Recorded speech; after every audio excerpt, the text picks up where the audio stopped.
இதுவும் கடந்து போகும் என்ற கருத்தை அடிப்படையாக கொண்டு ஒரு சுவாரஸ்யமான தமிழ் கதையை உருவாக்கலாம். அரசன் வீரசேகரன் வெற்றியுடன் நாடு நடத்தினாலும் சமீப காலமாக பல சிக்கல்களை சந்தித்தார். மழை பெய்யாமல் நாடு வறண்டது. மக்கள் கலக்கமடைந்தனர். அரசனுக்கு இதை தீர்க்க வழியில்லை என்று தோன்றியது. ஒரு நாள் ஒரு பெரிய ஆச்சாரியர் அரசரின் அரண்மனைக்குச் சென்றார்.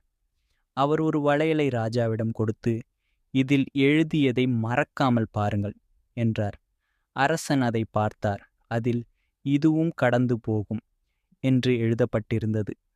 அந்த வார்த்தைகள் அரசனுக்கு மன நிம்மதியை அளித்தன. ஆச்சாரியர் தொடர்ந்து கூறினார், வாழ்க்கை நெடுந்தொலைவில் ஏற்றம் இரக்கம் இருந்தே இருக்கும். எந்த சந்தர்ப்பத்தையும் தாங்க வேண்டும். தைரியமாகச் செயல்படுங்கள். துக்கம் தாமதமாக முடிவடையும், மகிழ்ச்சி நிச்சயம் வரும். அந்த வார்த்தைகள் அரசனுக்கு ஒரு புதிய நம்பிக்கையை தந்தது. அவர் மக்களுடன் சேர்ந்து ஒரு திட்டத்தை உருவாக்கி நாடு முழுவதும் நீர்த்தேக்கம் அமைக்க உத்தரவிட்டார். மழை தாமதமாக இருந்தாலும் அந்த திட்டம் மக்களை பாதுகாத்தது. சில மாதங்களில் மழை வந்தது. நாட்டில் எல்லாம் மீண்டும் சிறப்பாக மாறியது. அந்த வளையல் அரசரின் மனதை எப்போதும் மகிழ்விக்க செய்தது. அரசன் ஒவ்வொரு நாளும் அந்த வார்த்தையை நினைத்தபடி வாழ்ந்தார். இதுவும் கடந்து போகும். இந்த கதை எப்பொழுதும் நம்பிக்கையுடன் வாழ கற்றுக் கொடுக்கிறது. வாழ்க்கையில் எந்த நிலையும் நிரந்தரமல்ல. தைரியமாக எதிர்கொள்வோம்.